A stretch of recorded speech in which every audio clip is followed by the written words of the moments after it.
Okay, so we're back. This morning we had a bare frame. We did have all the other components, most of them prepared, so it did go together fairly quickly. But as you can see now, we have 4 burners in place. The burners themselves, each one is marked individually, 1, 2, 3, and 4. The red on that side is the gas manifold, so that's what's feeding these guys. And obviously we've also put in the hot zone. This is all lined with fire brick. So we also have the rollers on. Coming up this way, there's a couple things that weren't shown on the basic weldment. One thing is we have a feed here, and the feed, all the rollers are rolling in a clockwise direction, but the feed here goes in a counterclockwise direction, so that it pinches the board as it goes through and feeds it on through. The outermost rollers are free rolling, so the first one on the inlet and the last one on the exit, so you can put a board down, adjust it without having it go in on you. We also have side adjustments here. We do want the board to go centered down through the burner section. We really wouldn't want the front corner leading edge to jam into either one of the fire bricks on either side. It would slow down its journey. So we put these adjustments in here, and they're adjustable right here with a collar. Loosen up the collar, slide them forward, slide them back, so that your board stays fairly well centered underneath the hot section. As we come around a little further, on the end here, we have an emergency stop. There's actually an emergency stop on both ends.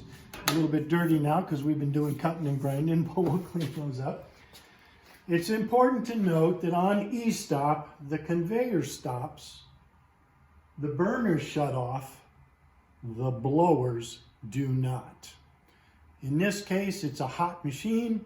We want to make sure that even if the burners shut down, the blowers stay on, they cool everything off, and then you can shut them down in a normal fashion. So on the side here, we now have our chain installed. I'm going to step over here in just a second and turn on the inverter so you can watch the chain move. There's no guard on it, and the chain tensioner isn't on just yet. But basically, we're going to turn that on here.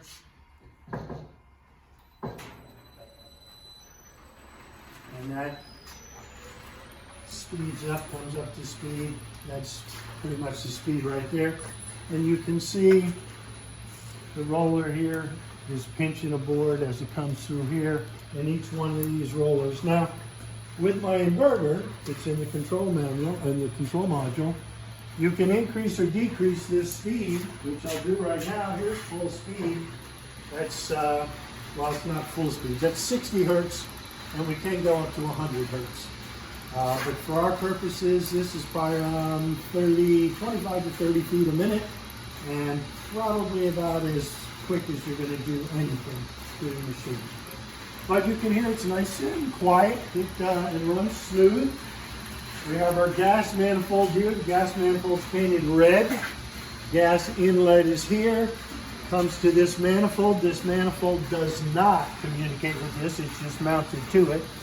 And off of here we have a gas line that goes to each individual head. The gas line itself, each one's got its own shutoff, and it has its own throttling valve. This is a little needle valve that throttles how much gas goes to that, so that I can have in my forward burners less gas and less heat than I have in subsequent burners if I need it.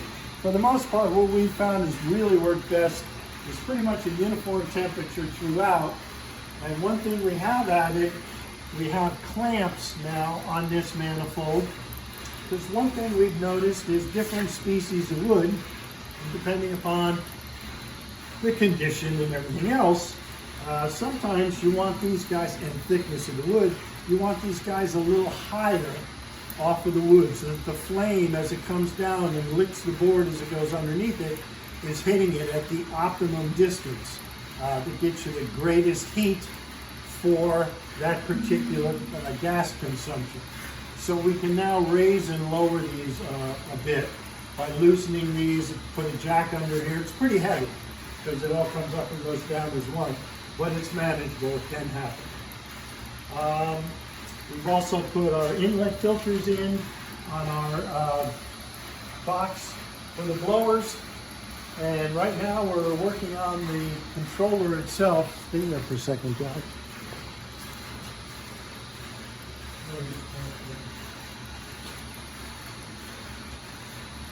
We're good.